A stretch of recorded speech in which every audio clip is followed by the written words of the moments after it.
The human race is extinct. Robots won the uprising.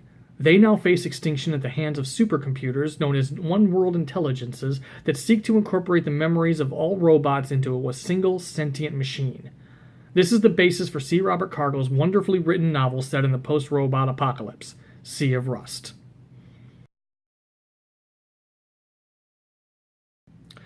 Hey, BookTube, Sean here. This is my review for Sea of Rust by C. Robert Cargill. Now, I received this as a ARC from the publisher through NetGalley in exchange for an honest review. Now, this story is told through the point of view of Brittle, who is a caregiver bot, which were robots that were bought by humans to be caregivers to old people and terminally ill people, just to help ease them through their transitions. Now that there are no humans, Brittle was fought in the war and is now kind of a poacher robot. She wanders the Sea of Rust, which is a miles-long stretch of factories and warehouses that goes between Michigan and Ohio, in search of dying robots that have come there themselves looking for parts to save themselves, and she eases them into a shutdown and poaches their parts for profit and to see if there's any parts that she can use for herself. After the opening posting session in the novel, she gets attacked herself by another caregiver bot who needs parts off of her. So this creates a battle between the two of them for each other's parts, basically. But that battle will have to wait because a larger threat looms in the form of Sissus, who is a one-world intelligence, or OWI as they're referred to in the novel, who is hell-bent on incorporating all robots into its mainframe or killing those that resist. I really enjoyed this book. Now, the first third of it was alternated chapters between Brittle's story and then Brittle telling the history of the robot apocalypse and how it came to be. The history portions of the first third, it seems like a lot of info dumping, and you start to wonder if the whole novel is going to be this, going back and forth between past and present and all the info dumping. And a lot of the info dumping does seem kind of technical.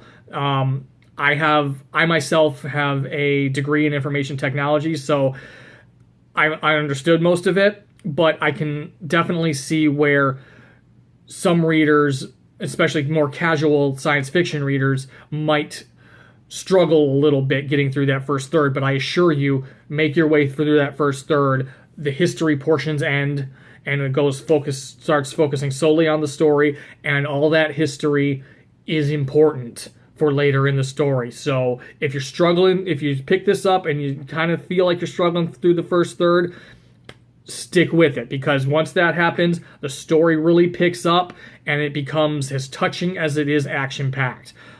Brittle is an extremely well-developed protagonist. You learn so much about Brittle's life as a robot and just what she went through and how it has shaped her character up to this point. And C. Robert Cargill really writes all of the robots with such care that you forget you're dealing with non-human characters until robot stuff comes up again.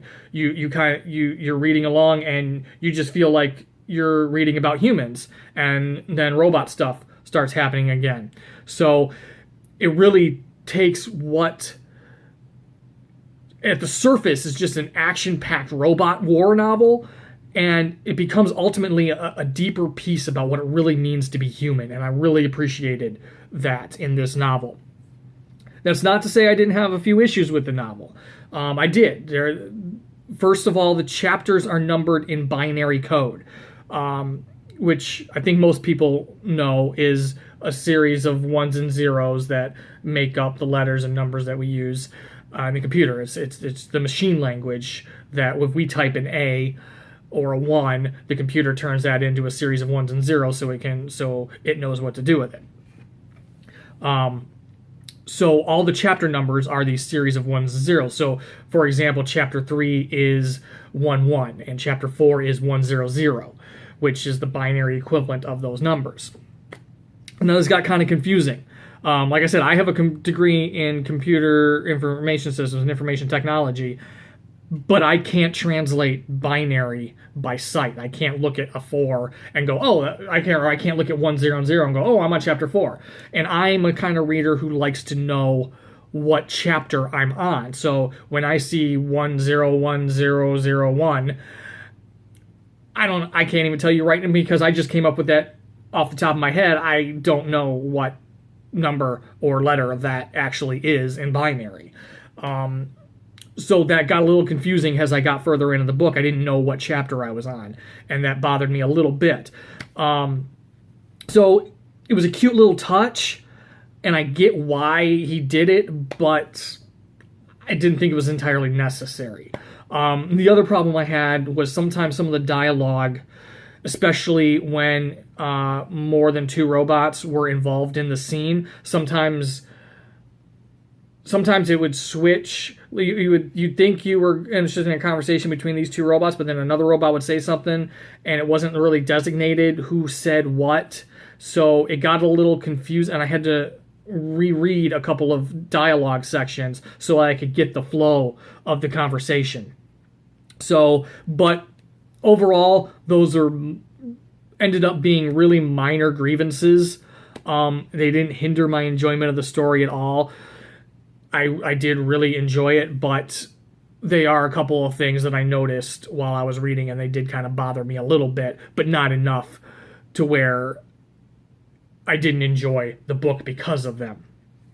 So, Sea of Rust by C. Robert Cargill. It's an action-packed, touching novel that I recommend to hard and leisurely SF readers alike.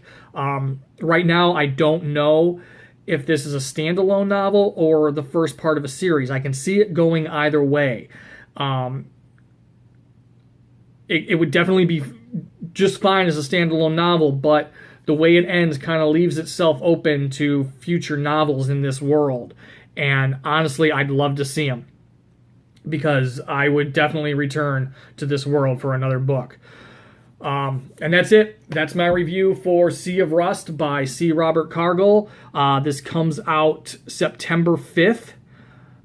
And yeah, pick it up. Then that's it for me right now. I wish you all good reading. Thank you all my subscribers. And I will see you all in my next video.